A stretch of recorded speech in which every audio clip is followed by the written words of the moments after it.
for me today is to speak from Isaiah chapter 41. ಇವತ್ತು ನಾವು ನೋಡುವಂಥ ವಾಕ್ಯ ಭಾಗ ಯೆಶಾಯನ ಬರೆದ ಪುಸ್ತಕ 41ನೇ ಅಧ್ಯಾಯ.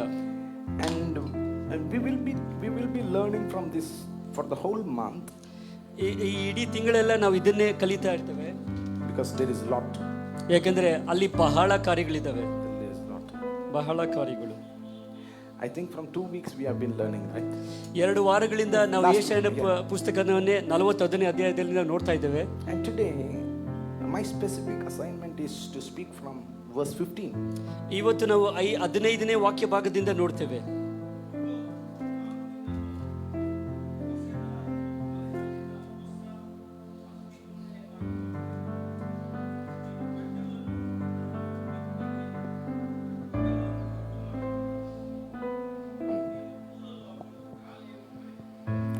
The topic on which I am going to speak, you may be seen in the flyer, it is going to be transition. ನೀವು ನೋಡಿರ್ಬೋದು, ಫೇಸ್ಬುಕ್ಕಲ್ಲಿ ಪೋಸ್ಟ್ ಮಾಡಿದ್ರು. ಇವತ್ತು ನಾವು ನೋಡುವಂಥ ಕಾರ್ಯ ಟ್ರಾನ್ಸಿಷನ್, ಅಂದರೆ ಪರಿವರ್ತನೆಯ ಕಾರ್ಯ. Transition. ಪರಿವರ್ತನೆ. God doesn't want you to be in the same level. ನೀನು ಇರುವಂತಹ ಜಾಗದಲ್ಲೇ ಇರಬೇಕು ಅಂತ ದೇವರು ಇಷ್ಟಪಡೋದಿಲ್ಲ. God doesn't want to be in the same oppression. ನೀವು ಯಾವ ತೊಂದರೆಯಲ್ಲಿದ್ರೂ ಅಲ್ಲೇ ಇರಬೇಕು ಅಂತ ದೇವರು ಬಯಸೋದಿಲ್ಲ. God wants you to go to a next level. ದೇವರು ನಿಮ್ಮನ್ನ ಮುಂದಿನ ಹಂತಕ್ಕೆ ಕರ್ಕೊಂಡು ಹೋಗಲು ಇಷ್ಟಪಡ್ತಾ ಇದ್ದಾರೆ. Somebody who desire a next level, give glory to the Lord. ಮುಂದಿನ ಹಂತಕ್ಕೆ ಹೋಗಬೇಕು ಅಂತ ಇರೋರು ದೇವರಿಗೆ ಮಹಿಮೆ ಸಲ್ಲಿಸ್ತೀರಾ? Because God desire you to be in the next level. ಯಾಕಂದ್ರೆ ದೇವರು ನೀವು ಮುಂದಿನ ಹಂತಕ್ಕೆ ಹೋಗಬೇಕಂತ ಇಷ್ಟಪಡುವವರಾಗಿದ್ದಾರೆ. God wants you to see, God wants you to in a higher realm. ನೀವು ಮೇಲಿನ ಹಂತದಲ್ಲಿ ಇರಬೇಕಂತ ದೇವರು ಇಷ್ಟಪಡ್ತಾರೆ. The word transition comes from the Latin word. ಈ Latin. ಲ್ಯಾಟಿನ್ ಒಂದು ಪದದಿಂದ ಆ ಪದ ಬರ್ತದೆ, ಅದು ಪರಿವರ್ತನೆ ಅಂತ ನಾವು ಕರಿತೀವಿ ಟ್ರಾನ್ಸಿಷನ್ಗೆ ಕನ್ನಡದಲ್ಲಿ. The word in Latin it is transire. ಅದು ಲ್ಯಾಟಿನ್ ಅಲ್ಲಿ ಟ್ರಾನ್ಸಿಷನ್ಗೆ ಟ್ರಾನ್ಸೈರ್ ಅಂತಿದೆ. That means to go across. ಅಂದ್ರೆ ದಾಟಿ ಹೋಗುವುದು. To go across. ದಾಟಿ ಹೋಗುವುದು. Something is fighting you, and I tell you, you won't be dumped. You won't be sink down. You will cross across. You go across. ನಿಮ್ಮನ್ನ ಏನೋ ಹಿಡಿದಿಟ್ಕೊಳ್ಬೇಕು ಅಂತ ಕಾಯ್ತಾ ಇದ್ರು, ನೀವು ಅಲ್ಲಿರೋದಿಲ್ಲ. ನೀವು ಅಲ್ಲಿಂದ ದಾಟಿ ಮುಂದೆ ಹೋಗುವವರಾಗಿ. You will cross the Red Sea. ನೀವು ಕೆಂಪು ಸಮುದ್ರವನ್ನು ದಾಟಿ ಹೋಗುವವರಾಗಿ. You will cross the desert. ನೀವು ಮರುಭೂಮಿಯನ್ನು ದಾಟಿ ಹೋಗುವವರಾಗಿ. You will cross that struggle.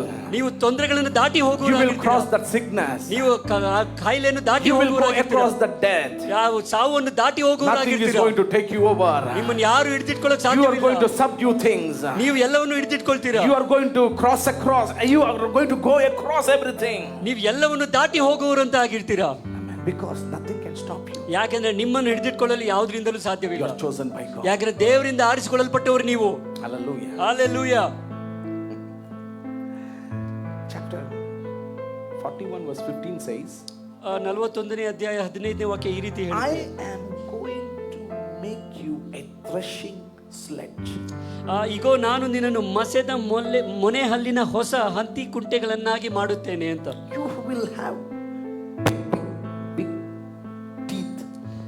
ನಿನಗೆ ದೊಡ್ಡ ದೊಡ್ಡ ಹಲ್ಲುಗಳಿರ್ತವೆ ಅಂತ. Sharp teeth. ತುಂಬಾ ಚೂಪಾದ ಮೊನಚಾದ ಹಲ್ಲುಗಳು.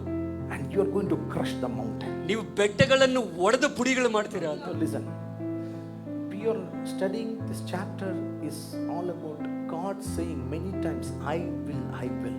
ನಾವು ಆಲ್ರೆಡಿ ಹೇಳ್ದಂಗೆ ಈ ಅಧ್ಯಾಯದಲ್ಲಿ ನಾವು ಅನೇಕ ಕಡೆ ನೋಡ್ತೀವಿ, ದೇವರು ನಾನು ಇದನ್ನು ಮಾಡ್ತೇನೆ ಅಂತ ಹೇಳ್ತಾ ಇದ್ದಾರೆ. There are around 14 I will in this chapter. ಈ ಅಧ್ಯಾಯದಲ್ಲಿ 14 ಬಾರಿ ನಾನು ಮಾಡುತ್ತೇನೆ ಅನ್ನುವಂತ ಕಾರ್ಯಗಳಿದೆ. I love you. ನಾನು ನಿನ್ನ ಪ್ರೀತಿಸ್ತೇನೆ. I will help you. ನಾನು ಸಹಾಯ ಮಾಡುತ್ತೇನೆ. I will deliver you. ನಾನು ನಿನ್ನ ಬಿಡಿಸುತ್ತೇನೆ. I will hold your hand. ನಾನು ನಿನ್ನ ಬಲಗೈಯನ್ನು ಹಿಡಿದುಕೊಳ್ಳುತ್ತೇನೆ. I will help you. ನಾನು ನಿನಗೆ ಸಹಾಯ I ಮಾಡುತ್ತೇನೆ. will never leave you. ನಾನು ನಿನ್ನನ್ನು ಬಿಟ್ಟುಕೊಡೋದಿಲ್ಲ. I will never forsake you. ನಾನು ನಿನ್ನ ಕೈ ಬಿಡೋದಿಲ್ಲ. I will never reject you. ನಾನು ನಿನ್ನ ಬಿಟ್ಟುಕೊಡೋದಿಲ್ಲ. Lot of I will. ಅನೇಕ ನಾನು ಮಾಡುತ್ತೇನೆ. But in verse 15 ಆದರೆ 15ನೇ ವಾಕ್ಯದಲ್ಲಿ there is a transition. ಇಲ್ಲಿ ಒಂದು ಪರಿವರ್ತನೆ, ದಾಟುವಿಕೆ ಇದೆ. I will change and it says you will. ನಾನು ಮಾಡ್ದೆ ಅನ್ನೋದು ಹೋಗಿ ನೀನು ಮಾಡ್ತೀಯಾ ಅಂತಿದೆ. Did you see? You will destroy the mountain. ನೀನು ಬೆಟ್ಟಗಳನ್ನು ಪುಡಿಗುಡಿ ಮಾಡ್ತೇವೆ ಅಂತಿದೆ.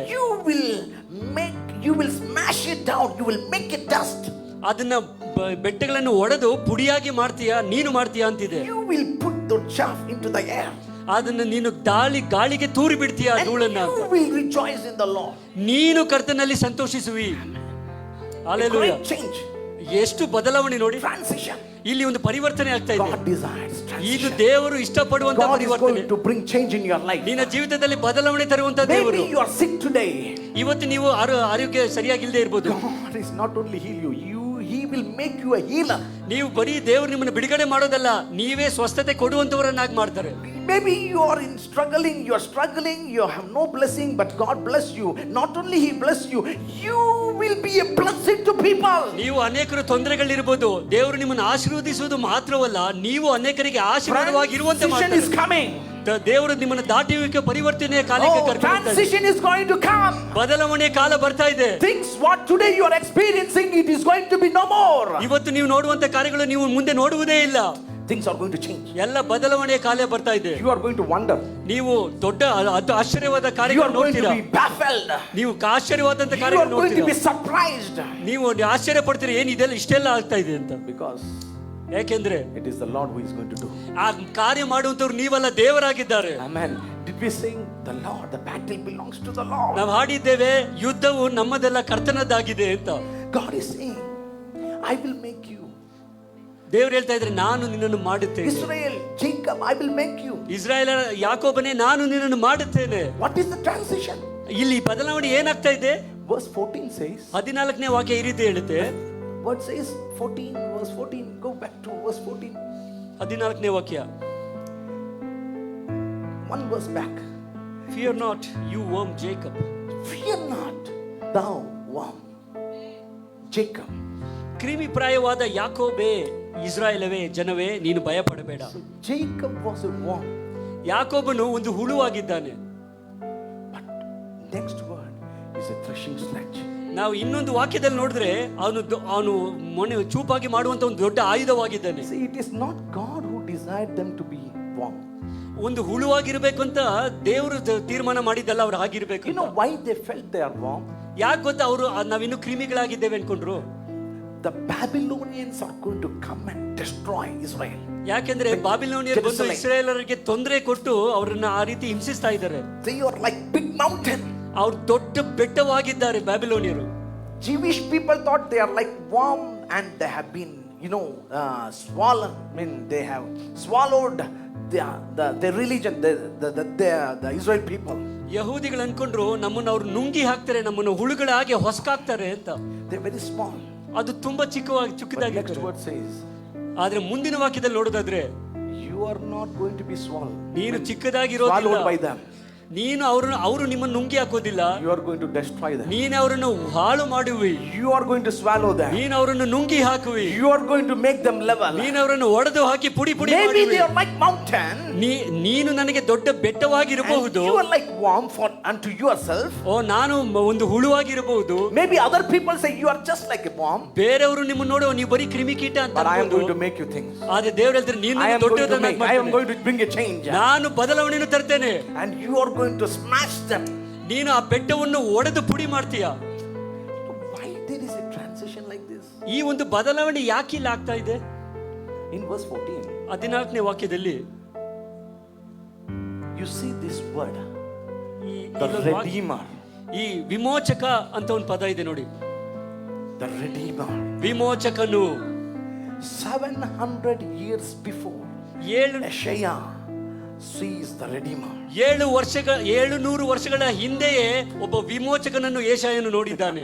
Jesus, the King of Kings, the Redeemer of the world, has been visible. He got the revelation of that Redeemer, and 700 years before, he speak out, Redeemer is coming, and the whole change is going to happen. ಇಲ್ಲಿ 700 ವರ್ಷಗಳ ಹಿಂದೆಯೇ ಯೆಶಾಯನು ಒಬ್ಬ ವಿಮೋಚಕನನ್ನು ನೋಡ್ತಾ ಇದ್ದಾನೆ. ಆ ವಿಮೋಚಕನ ಯಾರು ಅಂದ್ರೆ ರಾಜಾದಿ ರಾಜನು, ಕರ್ತಾದಿ ಕರ್ತನಾಗಿರುವಂತ ಯೇಸು ಕ್ರಿಸ್ತನಾಗಿದ್ದಾನೆ. Of Jesus Christ, things are going to change. ಯೇಸು ಕ್ರಿಸ್ತನ ಪ್ರಕಟಣೆ ಅವರು ಯಾರು ಅನ್ನೋದು ನಿಮ್ಗೆ ಗೊತ್ತಾದ್ರೆ ಪರಿಸ್ಥಿತಿಗಳು ಹಾಗೆ ಬದಲಾಗುತ್ತೆ. If you know who Jesus is, ಯೇಸು ಯಾರು ಅನ್ನೋದು ನಿಮ್ಗೆ ಗೊತ್ತಾದ್ರೆ, if you have the revelation of Jesus, ಯೇಸುವಿನ ಪ್ರಕಟಣೆ ನಿಮಗೆ ಸಿಗೋದಾದ್ರೆ, if you know that he is the King of Kings, ಆತನು ರಾಜಾದಿ he is the ruler, ಆತನು ರಾಜ ಒಡೆಯನು ಅಂತ he is the ಗೊತ್ತಿದ್ರೆ, savior, ಆತನು ರಕ್ಷಕನು ಅಂತ he is the ಗೊತ್ತಾದ್ರೆ, deliverer, ಆತನು ವಿಮೋಚಕನ He is the only one God. ಆತನು ಒಬ್ಬನೇ ದೇವರು ಅಂತ He has authority over heaven and earth. ಆಕಾಶ ಭೂಮಿಯ ಮೇಲೆ ಎಲ್ಲ ಅಧಿಕಾರವನ್ನು He is the ಹೊಂದಿರುವಂತವನು. greatest healer that you have ever O, seen. ಎಲ್ಲವನ್ನು ಕಾಯಿಲೆಗಳನ್ನು ವಾಸಿ ಮಾಡುವಂತ ಸರ್ವಜ್ಞಾನಿ ಅವರೇ ಅದೇ. In one word, He can change the darkness into light. ಒಂದೇ ಮಾತಿನಲ್ಲಿ ಕತ್ತಲೆಯನ್ನು ಬೆಳಕನ್ನಾಗಿ That ಮಾಡುವಂತ revelation of Jesus can change you, change your level. ಆ ಯೇಸುವಿನ ಪ್ರಕಟಣೆಯು ನಿನ್ನ ಜೀವನವನ್ನೇ ಬದಲಾಯಿಸಬಹುದು. Come on, go ahead and give the Lord praise this morning. Thank you, Come on, give the Lord praise because the Redeemer is alive. ಓ, ನಮ್ಮ ವಿಮೋಚಕನು ಜೀವಂತವಾಗಿದ್ದಾನೆ. Hallelujah. 700 years before Jesus come. 700 ವರ್ಷಗಳ ಮುಂಚೆ ನಾವು ನೋಡಿದ್ದೇವೆ ಯೇಸುವಿನ ಬಗ್ಗೆ ಯೆಶಾಯನ ಮುಖಾಂತರ. See, verse 14, the Redeemer is revealed. 14ನೇ ವಾಕ್ಯದಲ್ಲಿ ವಿಮೋಚಕನು ಬರ್ತಾನೆ ಅಂತ ತಿಳಿಸಲ್ಪಟ್ಟಿದೆ. But there is not even one word gap. There is not even one word gap. ಅಲ್ಲಿ Transition happened. ಅದರ ನಂತರ ಒಂದು ವಾಕ್ಯ ಕೂಡ ಗ್ಯಾಪ್ ಇಲ್ಲ. ನೆಕ್ಸ್ಟ್ ವಾಕ್ಯದಲ್ಲೇ ಒಂದು ಬಿಡುಗಡೆ ಆಗ್ತಾ ಇದೆ. The worm became a threshing sledge. ಅಲ್ಲಿ ಒಂದು ಹುಳ ಒಂದು ದೊಡ್ಡ ಯಂತ್ರವನ್ನಾಗಿ ದೇವರು ಬದಲಾಯಿಸ್ತಾ ಇದ್ದಾರೆ. Something God is going to do in your family. ದೇವರು ನಿಮ್ಮ ಜೀವಿತದಲ್ಲಿ ಏನೋ ಒಂದು ದೊಡ್ಡ ಕಾರ್ಯ ಮಾಡುವಂತದ್ದಾಗಿದೆ. What you are thinking, it is going to be changed. ನೀವು ನಿಮ್ಮ ಬಗ್ಗೆ ಏನು ಯೋಚನೆ ಮಾಡ್ತಾ ಇದ್ದೀರೋ ಬದಲಾಗುತ್ತೆ ಅದು. Oh, what the problem you are having today, it is going to be changed. ಇವತ್ತು ನೀವು ಕಾಣಿಸ್ತಿರುವಂತ ಸಮಸ್ಯೆಗಳೆಲ್ಲ ಬದಲಾಗುವಂತದ್ದಾಗಿದೆ. Amen. Redeemer is alive. ನಮ್ಮ ವಿಮೋಚಕನು ಜೀವಂತವಾಗಿದ್ದಾನೆ. Somebody lift the name of Jesus. ನಮ್ಮ ಕೈಗಳನ್ನೆತ್ತಿ ದೇವರಿಗೆ ಮಹಿಮೆ ಸಲ್ಲಿಸೋಣ. Thank you Jesus. We'll come back there. We'll come back there. ನಾವು ಅಲ್ಲಿ ಮತ್ತೆ ಬರೋಣ. The whole 41 chapter ಈ 41ನೇ ಅಧ್ಯಾಯ ಪೂರ is all about transition. ಅದು ಒಂದು ಬದಲಾವಣೆ ಅಂತ ಕಾರ್ಯಗಳೇ ನೋಡ್ತೇವೆ. It's all about transition. ಬದಲಾವಣೆ ಕಾರ್ಯಗಳು. The meaning of transition from the biblical point of view is rapid change. ಬೈಬಲ್ನ ಮುಖಾಂತರ ಟ್ರಾನ್ಸಿಷನ್ ಪರಿವರ್ತನೆ ಅನ್ನೋ ಪದದ ಅರ್ಥ ಏನು ಅಂತಂದ್ರೆ ಒಂದು ದೊಡ್ಡ ಬದಲಾವಣೆ. A remarkable shift. ಒಂದು ಹಂತದಿಂದ ದೊಡ್ಡ ಹಂತಕ್ಕೆ ಹೋಗೋದು. You cannot even imagine. ಅದನ್ನು ನಾವು ಊಹಿಸಿ ಕೂಡ ನೋಡಕ್ ಸಾಧ್ಯ ಇಲ್ಲ. A remarkable shift. ಒಂದು ಬಹುದೊಡ್ಡ ಬದಲಾವಣೆ. When God is present. ಅಲ್ಲಿ ದೇವರು ವಾಸವಾಗಿರುವಾಗ. When Redeemer is revealed. ವಿಮೋಚಕನು ಅಲ್ಲಿ ಪ್ರಕಟಣೆಗೊಳ್ಳುವಾಗ. Remarkable change. ಪರಿಸ್ಥಿತಿಗಳೇ ಬದಲಾಗುವಂತದ್ದಾಗಿದೆ. Slaves become sons. ಅಲ್ಲಿ ಕೂಲಿ ಕೆಲಸಗಳು ಮಾಡ್ತಾ ಇರೋರೆಲ್ಲ ಮಕ್ಕಳಾಗಿ ಹೋಗ್ತಾರೆ. Amen. Cursed will become blessed. ಶಪಿಸಲ್ಪಟ್ಟವರು ಆಶೀರ್ವದಿಸಲ್ಪಡ್ತಾರೆ. Tail will become head. ಬಾಲವು ತಲೆಯಾಗಿ ಬದಲಾಗುತ್ತೆ. Amen. Amen. Unworthy become worthy. ಅಯೋಗ್ಯರು ಹೋಗಿ ಯೋಗ್ಯರನ್ನಾಗಿ ದೇವರು ಮಾಡ್ತಾರೆ. Darkness become light. ಕತ್ತಲೆ ಹೋಗಿ ಬೆಳಕನ್ನಾಗಿ ಮಾಡ್ತಾರೆ. Useless become useful. ಕೆಲಸಕ್ಕೆ ಬಾರದೇ ಇರೋದು ಕೆಲಸಕ್ಕೆ ಬರುವವರಾಗ್ತಾರೆ. Become hopeful. ನಂಬಿಕೆ ನಿರೀಕ್ಷೆ ಇಲ್ಲದೆ ಇರೋರು ನಿರೀಕ್ಷೆ ಹೊಂದುವವರಾಗ್ತಾ ಇರ್ತಾರೆ. Downtrodden and humble become exalted. ದೀನರಾಗಿರೋರು ಉತ್ತರಿಸಲ್ಪಡ್ತಾರೆ. Because of Jesus. ಯಾಕಂದ್ರೆ ಯೇಸುವಿನ ಕಾರಣ. Somebody call the name of Jesus. ಯಾರಾದ್ರೂ ಹೇಳೋರು ಯೇಸುವಿನ ನಾಮಕ್ಕೆ. Somebody lift the name of Jesus. ದೇವರ ನಾಮವನ್ನು ಮಹಿಮೆ ಪಡಿಸೋಣ. If you call the name of the Lord, the Lord is ready to save you. ಯೇಸುವನ್ನು ನಾಮವನ್ನು ನೀವು ಕರೆಯೋದಾದ್ರೆ ನಿಮ್ಮನ್ನು ದೇವರು ಬಿಡುಗಡೆ ಮಾಡುವಂತರಾಗಿದ್ದಾರೆ. Tremendous change. ಅನೇಕರು ಬದಲಾವಣೆಗಳು. Not just simple consolation. ಅದೇನೋ ಸಣ್ಣ ಪುಟ್ಟ ಚಿಕ್ಕ ಬದಲಾವಣೆಗಳಲ್ಲ. Complete change. ಬಹು ದೊಡ್ಡ ಸಂಪೂರ್ಣ ಬದಲಾವಣೆ. Complete change. ಸಂಪೂರ್ಣ ಬದಲಾವಣೆ. There was one man, Abraham. ಇಲ್ಲಿ ಒಬ್ಬ ವ್ಯಕ್ತಿ ಇದ್ದಾನೆ ಅಬ್ರಹಾಮನ್ ಅಂತ. He had no children. ಮಕ್ಕಳಿರಲಿಲ್ಲ ಆತನಿಗೆ. God blessed him. ದೇವರನ್ನು ಆಶೀರ್ವಾದ ಮಾಡಿದಾಗ Till now he is producing children. ಇವತ್ತಿನವರೆಗೂ ಆತನ ಸಂತತಿ ಬೆಳೀತಾನೇ ಇದೆ. Hallelujah. Thank you Jesus. When the Lord is revealed, when Christ is revealed, things change. ಕರ್ತನು ಯಾರು ಅನ್ನೋದು ಪ್ರಕಟಣೆ ನಮಗೆ ಸಿಕ್ಕರೆ ಪರಿಸ್ಥಿತಿಗಳು ಹಾಗೇ ಬದಲಾಗುವಂತದ್ದಾಗಿದೆ.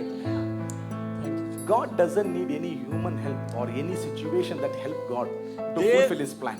ದೇವರು ತನ್ನ ಕಾರ್ಯವನ್ನು ಪ್ರಕಟಪಡಿಸೋಕೆ ತನ್ನ ಕೆಲಸ ಮಾಡೋದಕ್ಕೆ ಮನುಷ್ಯನ ಸಹಾಯ ಬೇಕಾಗಿಲ್ಲ. He doesn't want any help. ಆತನಿಗೆ ಮನುಷ್ಯನ ಸಹಾಯ ದೇವರಿಗೆ ಬೇಕಾಗಿಲ್ಲ. Amen. When things doesn't work, you think that is the time God works. ನೀನು ಯಾವಾಗ ಪರಿಸ್ಥಿತಿಗಳು ಬದಲಾಗ್ತಾ ಇಲ್ಲ ಅಂತ ಅನ್ಕೊಳ್ತೀಯೋ ಆಗ ದೇವರು ನಾನು ಮಾಡ್ತೇನೆ ಅಂತಾರೆ. Hallelujah. Hallelujah. Okay. The whole chapter 41 is all about change. 41ನೇ ಅಧ್ಯಾಯ ಪೂರ್ತ ಬದಲಾವಣೆಯ ಬಗ್ಗೆ. But let me finish with the threshing study. It is there in my heart. ಈ ಒಂದು ಹೊಡೆಯುವಂತ ಯಂತ್ರದ ಬಗ್ಗೆ ನಾವು JCB ನೋಡ್ತೀವಲ್ಲ ಆ ತರ ವಾಕ್ಯ ಹೇಳುವಂತ. See, the word threshing instrument is being used in agriculture in those times. Even today with any different pattern. ನಾವು ಈ ಯಂತ್ರವನ್ನು ನಾವು ಎಲ್ಲಿ ಉಪಯೋಗಿಸ್ತೀವಿ ಅಂದ್ರೆ ಟ್ರ್ಯಾಕ್ಟರ್ ಕಟ್ಬಿಟ್ಟು ನಾವು ಮಣ್ಣು ಹೊಳುವಾಗ ಯೂಸ್ ಮಾಡ್ತಿರಲ್ಲ ಅದು. can see here. ಅಲ್ಲಿ ನೋಡ್ತಾ ಇದ್ದೀವಲ್ಲ, This is threshing sledge. ಅದೇ ಅಲ್ಲಿ ದೇವರು ನಮಗೆ ಹೇಳುವಂತ ಯಂತ್ರ. It is a rectangle type wooden plate which is connected to the yoke. ಅದೊಂದು ಆಯತಾಕಾರದಂತ ಕಾರ್ಯವು ಅದು ನೊಗಕ್ಕೆ ಕಟ್ಟಿರಲ್ಪಟ್ಟಿರುತ್ತೆ. Next one. See, this wooden plate has this kind of holes where a sharp teeth stones are implanted.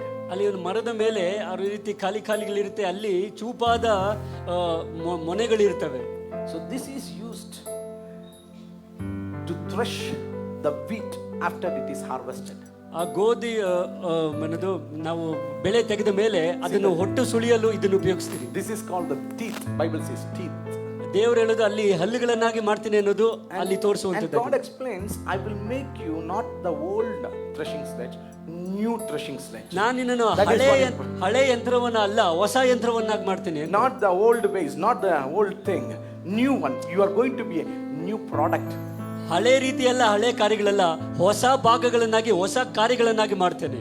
And this is used in the agriculture field where when the wheat is completely harvested, it will be taken to a place called the threshing field. ನಾವು ಇದನ್ನ ಕೃಷಿಯ ಕಾರ್ಯದಲ್ಲಿ ಉಪಯೋಗಿಸ್ತೇವೆ. ಗೋಧಿಯ ಹೊಟ್ಟನ್ನು ಸುಳಿಯೋದಕ್ಕೆ ನಾವು ಉಪಯೋಗಿಸುವಂತದ್ದು. So they will put all the harvested grains and the wheat there and they thresh upon that. ಆ ಗೋಧಿ ಕಾಳುಗಳನ್ನೆಲ್ಲ ಒಂದ್ ಕಡೆ ಹಾಕಿ ಅದ್ರ ಮೇಲೆ ಈ ಯಂತ್ರವನ್ನು ಬಳಸಿ ಕ್ಲಿಯರ್ ಮಾಡುವಂತದ್ದು. Why do those people thresh? ಅದು ಆ ರೀತಿಯಾದಂತ ಕಾರ್ಯ ಯಾಕೆ ಮಾಡ್ತಾರೆ? When they thresh the wheat, the grains and the stalk will be separated. ಈ ಒಂದು ಕಾರ್ಯವನ್ನು ನಾವು ಮಾಡುವಾಗ ಗೋಧಿಯಲ್ಲಿರುವಂತ ಕಾಳುಗಳು ಬೇರೆಯಾಗಿ ಹೊಟ್ಟು ಬೇರೆಯಾಗಿ ಸಪರೇಟ್ ಆಗುತ್ತೆ. The good one will separate from the waste. ಈ ಒಳ್ಳೆಯದು ಮತ್ತೆ ಬೇಕಾಗದೇ ಇರೋದೆಲ್ಲ ಸಪರೇಟ್, ಎರಡು ಬೇರೆ ಆಗುತ್ತೆ. See the village is there. ಅಲ್ಲಿ ಹಳ್ಳಿ ಹಿಂದೆಗಡೆ ಇದೆ. Threshing field won't be in the village. ಈ ಒಂದು ಕೆಲಸ ಮಾಡುವಂತ ಇದು ಜಾಗ ಊರಿನ ಒಳಗಡೆ ಇರೋದಿಲ್ಲ. It will be outside the village. ಅದು ಊರಿನ ಹೊರಗಡೆ ಇರುತ್ತೆ. Where the wind will be blown very fast. ಯಾಕೆ ಹೊರಗಡೆ ಇರ್ತಾರೆ ಅಂದ್ರೆ ಅದು ಒಂದು ಹೇರಳ, ಒಂದು ದೊಡ್ಡ ಬಿರುಗ ಅಥವಾ ಗಾಳಿ ಬರುವಂತ ಅವಶ್ಯಕತೆ ಇದೆ. At the time of threshing and winnowing, the wind has to take the the waste material and the strong one, the grain has to come down. ನಾವು ಈ ರೀತಿ ಒಕ್ಕಲು ಮಾಡುವ ಸಮಯದಲ್ಲಿ ನಮ್ಗೆ ದೊಡ್ಡ ಗಾಳಿ ಬೇಕಾಗುತ್ತೆ. ಯಾಕೆ ಅಂತಂದ್ರೆ ಆ ರೀತಿ ಮಾಡುವಾಗ ಆ ಹೊಟ್ಟನ್ನು ಆ ಗಾಳಿಯು ಹೊಡೆದುಕೊಂಡು ಹೋಗ್ಬೇಕು. In the book of Isaiah, ಯೆಶಾಯನ ಪುಸ್ತಕದಲ್ಲಿ chapter 21, 21ನೇ ಅಧ್ಯಾಯದಲ್ಲಿ verse 10, there is an important message there. ಅಲ್ಲಿ ಒಂದು ಮುಖ್ಯವಾದ ಸಂದೇಶ ಇದೆ. The Israel people were threshed by Babylonians. Israel ಜನರನ್ನು ಬಾಬಿಲೋನ್ಯರು ಒಕ್ಕಲು ಮಾಡ್ತಾ ಇದ್ದಾರೆ ಅಂತ ಬರೆಯಲ್ಪಟ್ಟಿದೆ. So threshing speaks about the exile in Babylon. ಇಲ್ಲಿ ಅದರ ಅರ್ಥ ಏನು ಅಂತಂದ್ರೆ ಬ್ಯಾಬಿಲೋನ್ ನಲ್ಲಿ ಇಸ್ರೇಲ್ ಜನರು ಗುಲಾಮರಾಗಿದ್ದಾರೆ ಅಂತ ಬರೆಯಲ್ಪಟ್ಟಿದೆ. So how did this Babylonians thresh Israel people? ಇಸ್ರಾಯೇಲರನ್ನು ಈ ರೀತಿ ಬ್ಯಾಬಿಲೋನ್ಯರು ಹೇಗೆ ಒಕ್ಕಲು ಮಾಡಿದ್ರು? Specifically Judah. ಅಲ್ಲಿ ಯೂದ ಕುಲದವರು ಮುಖ್ಯವಾಗಿ. So what God was doing? ಅಲ್ಲಿ ದೇವರು ಏನ್ ಮಾಡ್ತಾ ಇದ್ರು ಅಂದ್ರೆ, God gave Judah into the hand of Babylon. ಯೂದ ಜನರನ್ನು ಬಾಬಿಲೋನ್ರ ಕೈಗೆ ಒಪ್ಪಿಸಿಕೊಟ್ರು. And what Babylons did? ಆ ಬ್ಯಾಬಿಲೋನ್ಯರು ಏನ್ ಮಾಡಿದ್ರು? They took Israel people out of their village, out of their land. ಆ ಇಸ್ರಾಯೇಲರನ್ನು ತಮ್ಮ ಊರಿನಿಂದ ತಮ್ಮ ಮಣ್ಣಿನಿಂದ ದೂರಕ್ಕೆ ಕರ್ಕೊಂಡು ಹೋದ್ರು. And Babylon was the place of threshing field for Jewish people. ಆ ಒಕ್ಕಲು ಮಾಡುವಂತ ಜಾಗ ಯಹೂದಿಗಳಿಗೆ ಯಾವುದಾಗಿತ್ತು ಅಂದ್ರೆ ಆ ಒಯ್ಯಲ್ಪಟ್ಟಂತ ಬಾಬಿಲೋನಿನ ಊರು. And Babylon people were threshing the Jewish people so that the waste and the flesh and the sins of Jewish people may be separated from them, and true spirituality, true life of God, true love for God may be remained.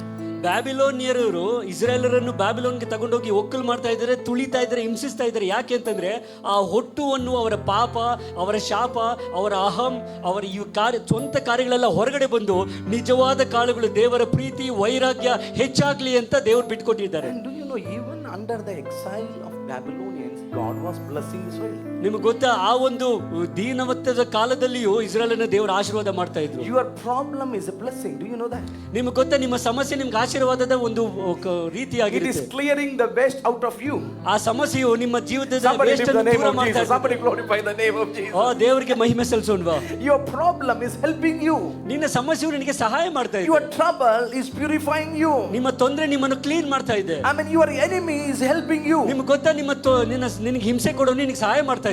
Your enemy thinks that he is destroying you, but on the other hand, God is shaping you. God is clearing those things that is hindering your future. God is clearing all unholiness in your life. ನಿನ್ನ ವಿರೋಧಿ ಅನ್ಕೊಳ್ತಾನೆ ನಿನ್ನನ್ನು ಹಾಳು ಮಾಡ್ತಾ ಇದ್ದಾನೆ ಅಂತ. ಇಲ್ಲ, ದೇವರು ಅವನ ಮುಖಾಂತರ ನಿನ್ನನ್ನು ಉತ್ತರಿಸಿ ಇನ್ನೂ ಹೆಚ್ಚಾಗಿ ಫ್ರೆಶ್ ಆಗಿ ಮಾಡಲು ದೇವರು ರೆಡಿ ಮಾಡ್ತಾ ಇರ್ತಾರೆ. The devil is a secret agent to help you. ಪಿಶಾಚಿಯು ಅವನಿಗೆ ಗೊತ್ತಿಲ್ಲದೆ ನಿಮಗೆ ಸಹಾಯ ಮಾಡುವಂತನಾಗಿದ್ದಾನೆ. He doesn't know. ಅವನು ಗೊತ್ತಿಲ್ಲ What a fool he is. ಅವನು ಎಂತ ಮುಟ್ಟಾಳನಿರ್ಬೇಕು ನೋಡಿ. God always made him full throughout the history. ಇತಿಹಾಸದಲ್ಲಿ ಎಲ್ಲಿ ನೋಡಿದ್ರು ಅವನನ್ನ ಮುಟ್ಟಾಳನಾಗೆ ದೇವರು ಮಾಡಿದ್ದಾರೆ. Whatever he thinks I will do, I will destroy.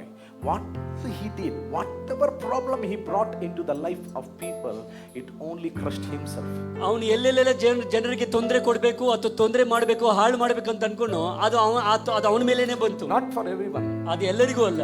If you are chosen, ಅದು ದೇವರಿಂದ ಆರಿಸಿಕೊಳ್ಳಲ್ಪಟ್ಟವರಿಗೆ ಮಾತ್ರ. if you have responded to God, ದೇವರ ವಾಕ್ಯಕ್ಕೆ ನೀವು ಹೂ ಕೊಟ್ಟಿದ್ರೆ, if you know that you have been chosen by the Lord, ನೀವು ದೇವರಿಂದ ಆರಿಸಿಕೊಳ್ಳಲ್ಪಟ್ಟವರು ಅಂತ ಗೊತ್ತಿದ್ರೆ, if you hold unto the Lord closely, ದೇವರ ವಾಕ್ಯವನ್ನು ನೀವು ಗಟ್ಟಿಯಾಗಿ ಹಿಡಿದುಕೊಂಡಿದ್ರೆ, then every problem that he brings, it is going to be a blessing to you. ಆಗ ಸೈತಾನ ತರುವಂತ ಪ್ರತಿಯೊಂದು ಸಮಸ್ಯೆಯು ದೇವರು ಅದನ್ನು ಆಶೀರ್ವಾದವನ್ನಾಗಿ ಬದಲಾಯಿಸುವಂತವರಾಗಿದ್ದಾರೆ. Not only the devil, ಪಿಶಾಚಿ ತರುವಂತದ್ದು ಮಾತ್ರವಲ್ಲ, even men, wicked men, ಕೆಟ್ಟ ಜನರು ಕೊಡುವಂತ ತೊಂದರೆಗಳು ಕೂಡ, filled with jealousy, ಹೊಟ್ಟೆ ಉರಿಯಿಂದ ಜನರು ಮಾಡುವಂತ ಕಾರ್ಯಗಳು ಕೂಡ, that will also bless you.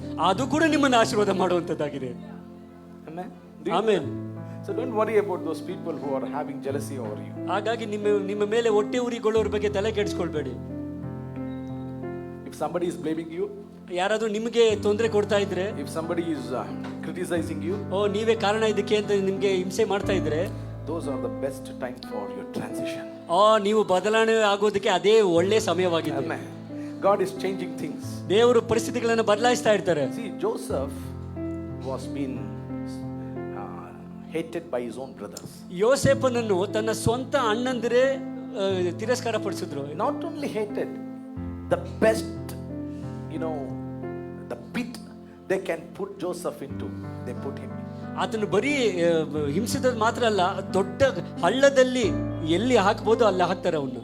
The best, ಆಳವಾದಂತ ಕ್ರೂರವಾದಂತ ಹಳ್ಳ, the best one.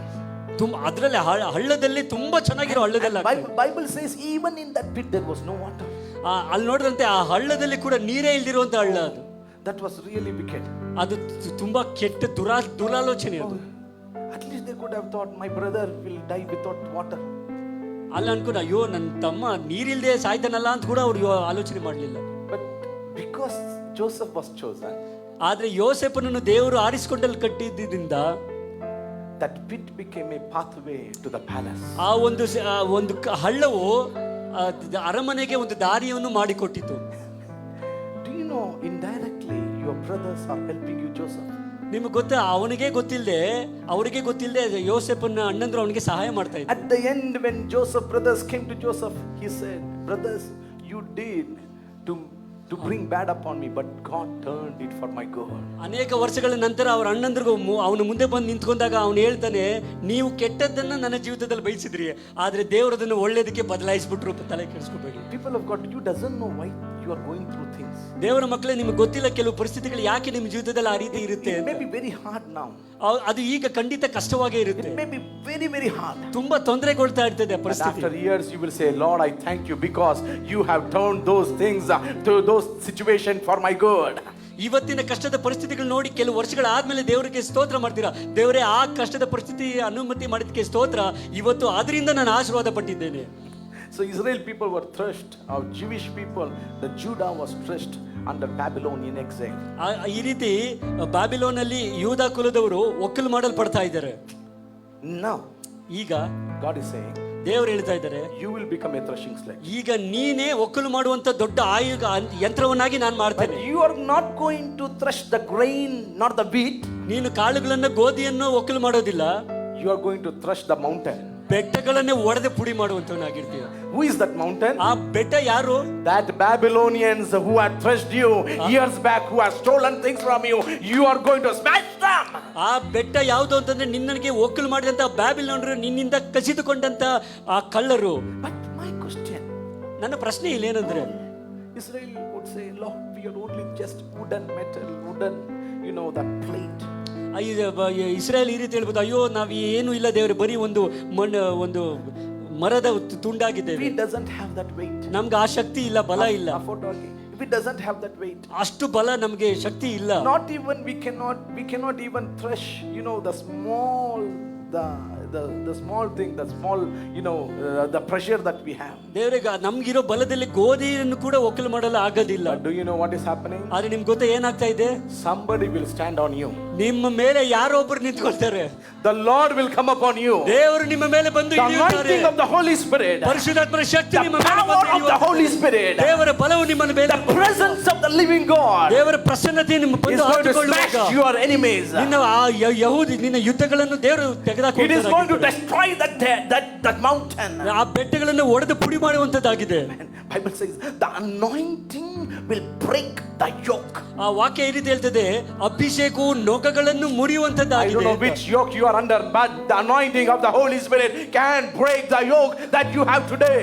ನೀವು ಯಾವ ನೊಗದ ನಿಮ್ಮನ್ನು ಹಿಂಸೆ ಕೊಡ್ತಾ ಇದೆಯೋ ಗೊತ್ತಿಲ್ಲ, ಆದ್ರೆ ಪರಿಶುದ್ಧಾತ್ಮನ ಅಭಿಷೇಕವು ಎಲ್ಲ ನೊಗಗಳನ್ನು ಮುರಿದು Maybe ಹಾಕುವಂತದ್ದಾಗಿದೆ. your yoke is sickness. ಆ ಒಂದು ನೊಗವು ಕಾಯಿಲೆ ಇರಬಹುದು, Maybe your yoke is some relationship problem. ಆ ಸಂಬಂಧಗಳಲ್ಲಿ ತೊಂದರೆ ಇರುವಂತ ನೊಗ ಇರಬಹುದು. Maybe your yoke is some shame, that mistake that you have done and brought that shame upon yourself. ನೀವು ತಪ್ಪು ಮಾಡಿ ಅನುಭವಿಸಿದಂತ ಅವಮಾನದ ಒಂದು ನೊಗ ಇರಬಹುದು. See, when the yoke come, it will never allow you to get up.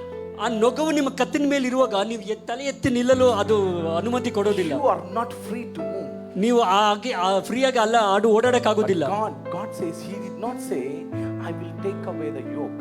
He says, I will break the yoke. ದೇವರು ನಿನ್ನ ನೊಗವನ್ನು ತೆಗೆದು ಹಾಕ್ತೇನೆ ಅಂತ ಹೇಳಿಲ್ಲ, ಅದನ್ನು ಒಡೆದು ಹಾಕ್ತೇನೆ ಅಂತ ಹೇಳಿ. Somebody lift the name of Jesus. Somebody glorify the Lord. ದೇವರಿಗೆ He is going ಸ್ತೋತ್ರ to ಮಾಡಿ. break your yoke. ನಿನ್ನ ನೊಗವನ್ನು ಒಡೆದಾಕುವಂತ He is going to break that sickness. ನಿನ್ನ ಪಾಪವನ್ನು He is ಒಡೆದಾಕುವಂತವರಾಗಿದ್ದಾರೆ. going to break that problem. ನಿನ್ನ ತೊಂದರೆಗಳನ್ನು ದೇವರು ಒಡೆದು ಹಾಕುವಂತವರಾಗಿದ್ದಾರೆ. See, if He would have said, I will take away the yoke out of you, maybe after years you can bring the same yoke upon you. ಒಂದು ವೇಳೆ ಆ ನೊಗವನ್ನು ದೇವರು ತೆಗೆದಾಕ್ತೇನೆ ಅಂತ ಹೇಳಿದ್ರೆ ಕೆಲವು ವರ್ಷಗಳಾದ್ಮೇಲೆ ಅದೇ ಚೆನ್ನಾಗಿದ್ದು ನೀವೇ ತೆಗೆದು ಇಟ್ಕೊಳ್ಬಹುದಾ?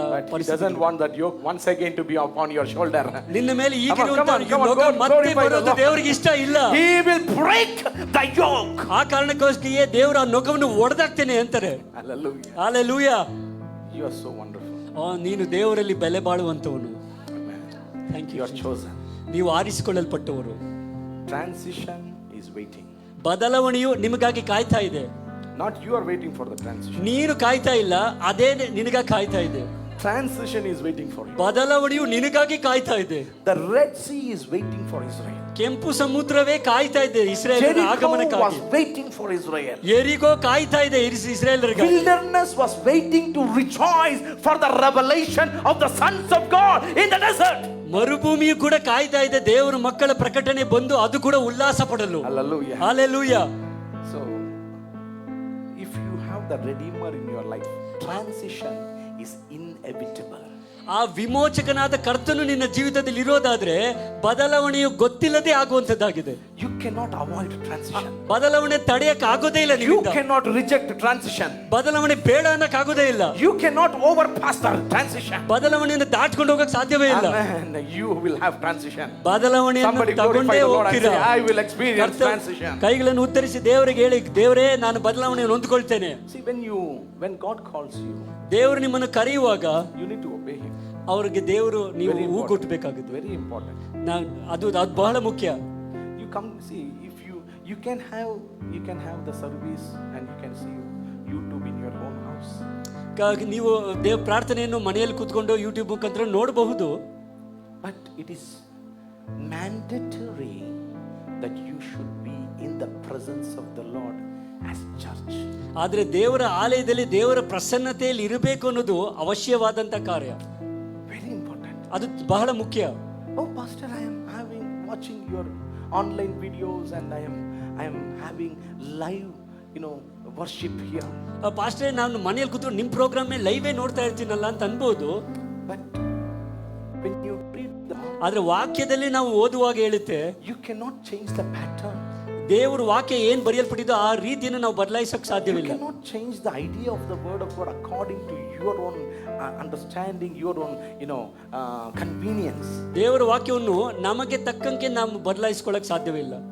When God built His church, ದೇವರು ತನ್ನ ಮನೆಯನ್ನು ಸಭೆಯನ್ನು ಕಟ್ಟುವಾಗ, when the Holy Spirit came and 3,000 people all together they were baptized. ದೇವರಾತ್ಮನು ಬಂದು ಇಳಿದು ಆ ಪೆಂತೆಕೋಸ್ತ ದಿನದಲ್ಲಿ 3,000 ಜನ ರಕ್ಷಣೆ ಹೊಂದಾಗ, When they believed Jesus, ಅವರು ಯೇಸುವನ್ನು ನಂಬಿದಾಗ, the second step was baptism. ಎರಡನೇ ಕಾರ್ಯ ಏನಂತಂದ್ರೆ ದೀಕ್ಷಾ ಸ್ನಾನ. Do you know baptism? ನಿಮ್ಗೆ ಗೊತ್ತಾ ದೀಕ್ಷಾ ಸ್ನಾನ ಅಂದ್ರೆ ಏನಂತ? I know. ಓ, ನನಗೆ ಗೊತ್ತು. What? ಏನು? I don't know. ಏನೋ ಗೊತ್ತಿಲ್ಲ. Baptism means you are joining yourself to Christ. ದೀಕ್ಷಾ ಸ್ನಾನ ಏನಂತಂದ್ರೆ ನಿನ್ನನ್ನು ದೇವರೊಟ್ಟಿಗೆ ಒಂದು ಮಾಡ್ಕೊಳ್ಳೋದು. Somebody called me and said, Pastor, are you pastor? ಒಬ್ರು ಫೋನ್ ಮಾಡಿ ಕೇಳಿದ್ರು, ನೀವು ಪಾಸ್ಟ್ರಾ? Yes. ಹೌದು. I am so and so, I want to convert. ನನ್ನ ಹೆಸರು ಇದು, ನಾನು ಕನ್ವರ್ಟ್ ಆಗ್ಬೇಕು ಅಂತ. I said, please don't come. ನಾನು ಹೇಳ್ದೆ, ದಯವಿಟ್ಟು ಬರಬೇಡ. This is not a conversion factory. ಇದು ಕನ್ವರ್ಟ್ ಮಾಡುವಂತ ಒಂದು ಫ್ಯಾಕ್ಟರಿ ಅಲ್ಲ. God doesn't like conversion. ದೇವರಿಗೆ ಕನ್ವರ್ಷನ್ ಮಾಡೋದು ಇಷ್ಟ ಇಲ್ಲ. God doesn't like conversion. ದೇವರು ನಾವು ಕನ್ವರ್ಟ್ ಆಗ್ಬೇಕು ಅನ್ನೋದನ್ನ ಇಷ್ಟಪಡೋರಲ್ಲ. He doesn't convert here. ಈ ಒಂದು ಕನ್ವರ್ಷನ್ ಅನ್ನೋದು ನಾವು ಮಾಡೋದಿಲ್ಲ. Read Bible, there is no word convert in the whole Bible. ನೀವು ಇಡೀ ಧರ್ಮ ಪುಸ್ತಕವನ್ನು ಓದಿದ್ರೆ ಬೈಬಲ್ನ ಕನ್ವರ್ಷನ್ ಅನ್ನೋ ಒಂದು ಮತಾಂತರ ಅನ್ನೋ ಪದವೇ ಇಲ್ಲ. Conviction is there. ಅಲ್ಲಿ ತಪ್ಪು ಯೋಚನೆ ಕೊಡುವಂಥದ್ದಿದೆ. Who convicts you? ನಾನು ಪಾಪ ಮಾಡಿದ್ದೇನೆ ಅಂತ ತಿಳಿಸ್ಕೊಡುವಂತ ಕಾರ್ಯ ಇದೆ. Holy Spirit convicts you to come to Christ. ದೇವರ ಬಳಿ ಬರುವಂತೆ ಪವಿತ್ರಾತ್ಮನವರು ನಿಮಗೆ ತಿಳಿ ಹೇಳುವಂತವರಾಗಿದ್ದಾರೆ. When you believe and baptize, ನೀವು ನಂಬಿ ದೀಕ್ಷಾ ಸ್ನಾನ ಹೊಂದುವುದಾದರೆ you are into Christ. ನೀವು ಕ್ರಿಸ್ತನ ಒಳಗೆ ಬಂದು ಸೇರ್ತೀರ. You are not into Christianity. ನೀವು ಕ್ರೈಸ್ತತ್ವದ ಒಳಗಡೆ ಬರ್ತಾ ಇಲ್ಲ. You are not into church. ನೀವು ಸಭೆ, some denomination, ಯಾವುದೋ ಒಂದು ಸಭೆ, ಅದು ಒಂದು ಇದ್ರ ಗುಂಪಿನ ಒಳಗಡೆ ಬರ್ತಾ ಇಲ್ಲ. When you believe in Him and baptize, you are into His body. ನೀವು ಯೇಸುವನ್ನು ನಂಬಿ ದೀಕ್ಷಾಸ್ನಾನ ಮಾಡುವಾಗ ಕ್ರಿಸ್ತನ ಒಳಗಡೆ ಹೋಗ್ತಾ ಇದ್ದೀರಾ, ಆತನ ಒಳಗಡೆ. Bible calls you are a new creation. ದೇವರು ನಿನ್ನ ನೋಡಿ, ವಾಕ್ಯವನ್ನು ನೀನು ನೋಡಿ ಹೇಳ್ತಾ ಇದೆ, ನೀನು ಹೊಸ ಸೃಷ್ಟಿ. But if you are not baptized, ಆದ್ರೆ ನೀನು ದೀಕ್ಷಾಸ್ನಾನ ಹೊಂದಿಲ್ಲ ಅನ್ನೋದಾದ್ರೆ, church and go, ಸಭೆಗೆ ಬರ್ತೀವಿ ಹೋಗ್ತೀವಿ, come to church and go, ಸಭೆಗೆ ಬರ್ತೀವಿ you ಹೋಗ್ತೀವಿ, are still a old creation. ನೀವಿನ್ನೂ ಹಳೇ ಸೃಷ್ಟಿಯಾಗೇ ಇದ್ದೀರಾ. Because you did not obey. ಯಾಕೆಂದ್ರೆ ನೀವು ದೇವರ ವಾಕ್ಯವನ್ನು ವಿಧೇಯರಾಗಿಲ್ಲ.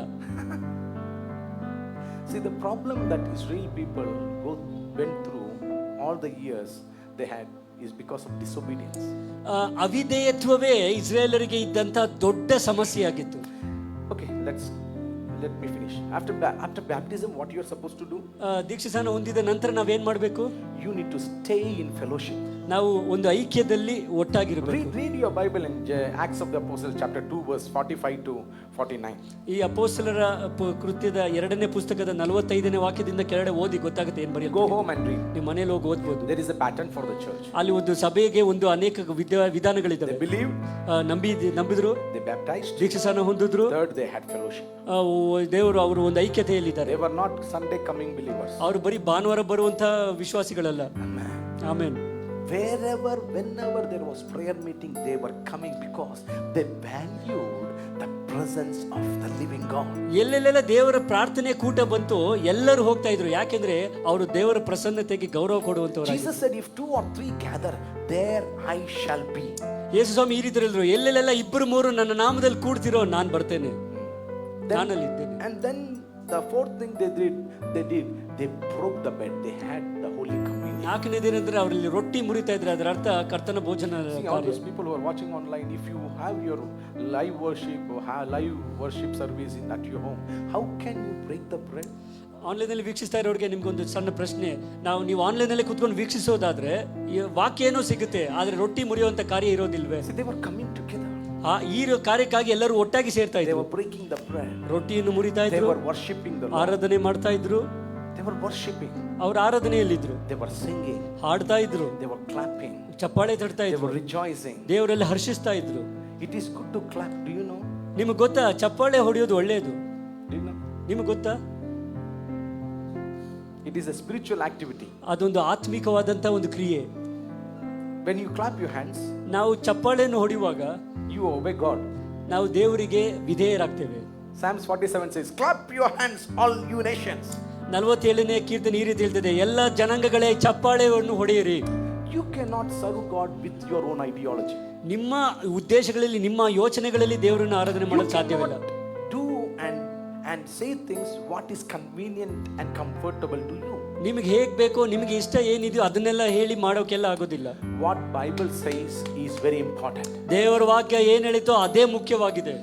Are you pleasing yourself or comforting yourself by coming to service, or are you fulfilling the heart of the desire of God coming to worship? ನಾವು ದೇವರ ಆಲಯಕ್ಕೆ ಬರುವಾಗ ನಮಗೆ ಇಷ್ಟ ಆಗುತ್ತೆ ಅಂತ ಬರ್ತಿರೋ, ಅಥವಾ ಅದು ದೇವರಿಗೆ ವಿಧೇಯರಾಗಿ ದೇವರು ಏನು ಹೇಳ್ತಿರೋ ಅದಕ್ಕೆ ವಿಧೇಯರಾಗಿ ಬರ್ತೀವೋ, It's very important. ಅದು ಬಹಳ ಮುಖ್ಯವಾಗಿದೆ.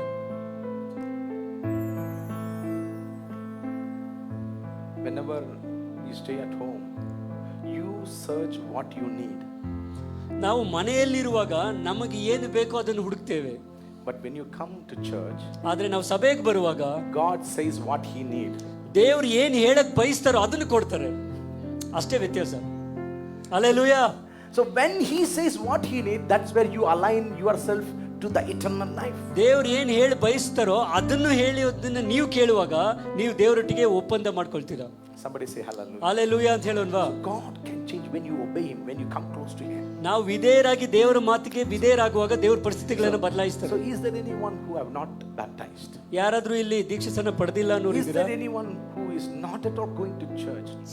Please, I beg you, if you need to grow and if you really need to please God, obey him. ಸಭೆಗೆ ಹೋಗದೆ ದೀಕ್ಷಾಸ್ನಾನ ಮಾಡಿಸ್ಕೊಳ್ಳದೆ ಯಾರಾದ್ರೂ ಇದ್ರೆ ದಯವಿಟ್ಟು ನಿಮ್ಮನ್ನ ಕೈ ಮುಗಿದು ಕೇಳ್ಕೊಳ್ತಾ ಇದ್ದೇನೆ, ಒಂದು ಕಡೆ ಸಭೆಗೆ ಹೋಗಿ. Transition is very close. ಯಾಕೆಂದ್ರೆ ಬದಲಾವಣೆಯು ಹತ್ತಿರದಲ್ಲೇ ಇದೆ. The whole chapter is about transition. I'll just say this topic and then I will. ಅಧ್ಯಾಯದ ಪೂರ್ತಿ ಬದಲಾವಣೆಯ ಕಾರ್ಯಗಳೇ ಬರೆಯಲ್ಪಟ್ಟಿದೆ. And verse 1 to 7. 1ರಿಂದ 7ನೇ ವಾಕ್ಯದವರೆಗೂ There was confusion. ಅಲ್ಲಿ ಒಂದು ಗೊಂದಲವಿದೆ ಅವ್ರಿಗೆ. Confusion. ಗೊಂದಲ. And what God is saying is, I am going to raise a man. ದೇವರು ಹೇಳ್ತಾ ಇದ್ರೆ, ನಿಮಗೆ ಒಬ್ಬ ವ್ಯಕ್ತಿಯನ್ನು ಎಬ್ಬರಿಸ್ತೇನೆ. He is going to come and destroy you. ಅವನು ಬಂದು ನಿಮ್ಮನ್ನು ಹಾಳು ಮಾಡ್ತಾನೆ. Nations, you are going to see things are going to change. ಜನಾಂಗಗಳೇ, ನೀವು ನೋಡ್ತೀರಾ ಪರಿಸ್ಥಿತಿಗಳು ಹೇಗೆ ಬದಲಾಗುತ್ತೆ. I am the first and the last. ನಾನೇ ಆರಂಭವು ಅಂತ್ಯವು. Do you know who is that man? ನಿಮ್ಗೆ ಗೊತ್ತಾ ಆ ವ್ಯಕ್ತಿ ಯಾರು ಅಂತ? He has not lived at the time. ಆದ್ರೆ ಆಗಿನ್ನೂ ಆ ವ್ಯಕ್ತಿ ಇದ್ದೇ ಇರಲಿಲ್ಲ. Another 150 years is still there for him to be born. 150 ವರ್ಷಗಳ ಕಾಲ ಅದಾದ್ಮೇಲೆ ಕಾಯ್ತಾ ಇದ್ದಾರೆ ಇನ್ನೂ ಅವ್ರು ಹುಟ್ಲಿ ಅಂತ. But still God is saying, I am going to raise a man. ಆದ್ರೆ ದೇವರು ಇಲ್ಲಿ ಪ್ರವಾದನೆಯಾಗಿ ಹೇಳ್ತಾ ಇದ್ರೆ, ಒಬ್ಬನನ್ನು ಎಬ್ಬರಿಸ್ತೇನೆ. He is going to come and destroy Babylonians. ಅವನು ಬಂದು ಬಾಬಿಲೋನಿಯನ್ ಬಾಬಿಲೋನನ್ನು ಹಾಳು ಮಾಡ್ತಾನೆ ಅಂತ. His name is Cyrus. ಆತನ ಹೆಸರು Cyrus. He is the king of Persia. Persia ರಾಜನು. See, he is not at all born, but God is saying, I am going to raise him. ಅವನು ಇನ್ನೂ ಹುಟ್ಟೇ ಇಲ್ಲ.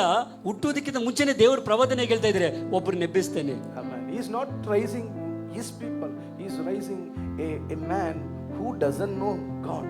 ದೇವರು ತನ್ನ ಜನರಲ್ಲಿ ಒಬ್ಬ ವ್ಯಕ್ತಿನ ಎಬ್ಬರಿಸ್ತಾ ಇಲ್ಲ, ದೇವರು ಅರಿಯದೇ ಇರುವಂತ ಜನಾಂಗದಲ್ಲಿ ಒಬ್ಬರನ್ನು ಎಬ್ಬರಿಸ್ತಾ That ಇದ್ದಾರೆ. speaks very important. ಇದು ಬಹಳ ಮುಖ್ಯವಾದ ಕಾರ್ಯವನ್ನು ಮಾತನಾಡುತ್ತೆ. God is not only a God of Israel, he is God of all nations. ನಮ್ಮ ದೇವರು ಬರೀ ಇಸ್ರಾಯೇಲರಿಗೆ ದೇವರಲ್ಲ, ಎಲ್ಲ ಜನಾಂಗಕ್ಕೂ ದೇವರಾಗಿದ್ದಾರೆ. Somebody lift the name of Jesus. Hallelujah ಅಂತ ಹೇಳೋಣ. So he lift king, he put down another king. ಒಬ್ಬ ರಾಜನನ್ನು ಎಬ್ಬರಿಸ್ತಾನೆ, ಇನ್ನೊಬ್ಬ ರಾಜನ ತಳ್ಳಿ So ಹಾಕ್ತಾನೆ. that there was a confusion. ಅದಕ್ಕೆ ಅಲ್ಲೊಂದು ಗೊಂದಲ ಇದೆ. And at the end he brought clarity. ಕೊನೆಯದಲ್ಲಿ ಒಂದು ಏನು ಸರಿಯಾಗಿ ತಿಳುವಳಿಕೆ ಕೊಟ್ಟು ಹೇಳ್ತಾರೆ. So the transition is this: confusion and now clarity. ಅಲ್ಲಿ ಬದಲಾವಣೆ ಏನು ಅಂತಂದ್ರೆ, ಗೊಂದಲದಿಂದ ಕ್ಲಾರಿಟಿ, ಸರಿಯಾಗಿ ಅರ್ಥ ಮಾಡ್ಕೊಳ್ಳಬೇಕು. And the second transition I will be going through, we have lot to learn. ಎರಡನೇ ಬದಲಾವಣೆಯನ್ನು ನೋಡೋಣ. Verse 8 onwards. 8ನೇ ವಾಕ್ಯದಿಂದ ನೋಡ್ತೇವೆ. There were lot of doubt. ಅನುಮಾನಗಳಿದ್ದಾವೆ. Lord, did you leave us? ದೇವರೇ ನಮ್ಮನ್ನು ಕೈ ಬಿಟ್ಟು Have ಹೋದ್ರಾ? you rejected us? ನಮ್ಮನ್ನು ತೊಡೆದು ಬಿಟ್ರಾ? Oh, have you forgotten us? ನಮ್ಮನ್ನು ಮರ್ತು ಹೋದ್ರ? And God is saying, ದೇವರು ಹೇಳ್ತಾ ಇದ್ದಾರೆ, I have chosen you. ಇಲ್ಲ ನಾನು ನಿನ್ನನ್ನು I ಆರಿಸಿಕೊಂಡಿದ್ದೆ, have not forgotten. ನಾನು ನಿನ್ನನ್ನು ಮರ್ತು ಹೋಗಿಲ್ಲ, I am there present with you. ನಿನಗೆ ನಾನು ಅಲ್ಲಿ ಇದ್ದೇನೆ, ಸಹಾಯ I ಮಾಡಲು, strengthen and protect you. ನಾನು ನಿನ್ನನ್ನು ಬಲಪಡಿಸಿ ಕಾಪಾಡುತ್ತೇನೆ. So what is the transition? ಅಲ್ಲಿ ಬದಲಾವಣೆ ಯಾವುದು? From doubt to assurance. ಅನುಮಾನದಿಂದ ಒಂದು ಸ್ಥಿರತೆ. I mean, if you have doubt, ನಿಮ್ಗೆ ಅನುಮಾನ ಇದ್ರೆ God's word is released now. ದೇವರ ವಾಕ್ಯ ನಿಮ್ಗೆ ಬರ್ತಾ ಇದೆ. Next 11 to 13. 11ನೇಂದ verse 10. 10ನೇ ವಾಕ್ಯ. It says, fear not. ಭಯ ಪಡಬೇಡ, I am there with you. ನಾನು ನಿನ್ನೊಂದಿಗಿದ್ದೇನೆ. The transition is from fear to courage. ಬದಲಾವಣೆ ಏನಂತಂದ್ರೆ ಭಯದಿಂದ ಧೈರ್ಯದವರೆಗೆ. From fear to courage. ಭಯದಲ್ಲಿರೋರು ಧೈರ್ಯಕ್ಕೆ Are you fearful? ಭಯದಲ್ಲಿದ್ದೀರಾ? God is going to give you courage. ದೇವರು ನಿಮಗೆ ಧೈರ್ಯವನ್ನು ಕೊಡುವಂತವರಾಗಿದ್ದಾರೆ. Somebody say hallelujah. ಹalleluya ಅಂತ ಹೇಳೋಣ. Don't fear for anything. ಯಾವುದಕ್ಕೂ ಭಯ ಪಡಬೇಡಿ, Not even to death. ಸಾವಿಗೂ ಭಯ ಪಡಬೇಡಿ. Amen. Paul says, oh death, where is your power? Where is your sting? ಕೀರ್ತನೆಗಾರ ಹೇಳ್ತಾನೆ, ಸಾವೇ ಎಲ್ಲಿ? ಪೌಲನು ಈ ರೀತಿ ಹೇಳ್ತಾನೆ, ಸಾವೇ ನಿನ್ನ ಶಕ್ತಿ ಎಲ್ಲಿ? He is not fearing death. ಅವನು ಸಾವಿಗೂ ಕೂಡ ಭಯ ಪಡ್ತಾ ಇಲ್ಲ. Don't fear. ಭಯ ಪಡಬೇಡಿ. Next, ಮುಂದಿನ 11 to 13. 11ರಿಂದ 15. God is saying, your enemy, you will search for your enemies, ನೀವು ನಿಮ್ಮ ವಿರೋಧಿಗಳನ್ನ ಹುಡುಕ್ತೀರಾ, but you won't find them. ಆದ್ರೆ ಅವ್ರು ಸಿಗೋದಿಲ್ಲ. Hello. Hallelujah. You will call them phone ಮಾಡಿ ಹುಡುಕ್ತೀರಾ, out of service. ಆದ್ರೆ ಚಂದಾದಾರರು ಹೊರಗಿದ್ದಾರೆ ಇದ್ದಾರೆ. You will search them in the Google ಅಲ್ಲಿ ಹುಡುಕ್ ನೋಡ್ತೀರಾ, error. ಅಲ್ಲಿ Your enemies is not going to be found there. ನಿನ್ನ ವಿರೋಧಿಗಳು ನೀವು ಹುಡುಕಿದ್ರು ಇರೋದಿಲ್ಲ. Somebody lift the name of Jesus. ದೇವರಿಗೆ ಮಹಿಮೆ ಸಲ್ಲಿಸಿ. That means ಅದರ ಅರ್ಥ hopelessness to hope. ನಿರೀಕ್ಷೆ ಇಲ್ಲದೇ ಇರುವಂತ ಪರಿಸ್ಥಿತಿಯಿಂದ ನಿರೀಕ್ಷೆಯ ಕಡೆಗೆ. They were under the enemies. ಅವರು ವಿರೋಧಿಗಳ ಕೆಳಗಡೆ ಇದ್ರು, They had no hope. ಅವರಿಗೆ ನಿರೀಕ್ಷೆ But ಇರಲಿಲ್ಲ. God is giving them hope. ಆದ್ರೆ ದೇವರು ಅವರಿಗೆ ಒಂದು ದೊಡ್ಡ ನಿರೀಕ್ಷೆಯನ್ನು ಕೊಡ್ತಾ And ಇದ್ದಾರೆ. last, ಕೊನೆಯದಾಗಿ verse 14 to 15. 14-15 It says, ಈ ರೀತಿ ಹೇಳುತ್ತೆ, you are not worm. ನೀನು ಹುಳು ಅಲ್ಲ, You are a threshing sledge. ನೀನು ಒಂದು ಯಂತ್ರ, ಒಕ್ಕಲು ಮಾಡುವಂತ ಯಂತ್ರ. The transition is ಬದಲಾವಣೆ ಏನಂತಂದ್ರೆ transformation. ಒಂದು ದೊಡ್ಡ ಪರಿವರ್ತನೆ. I mean, you are going to be transformed completely. ನಿನ್ನ ಜೀವಿತವು ಬದಲಾವಣೆಯಾಗುವಂತದ್ದಾಗಿದೆ.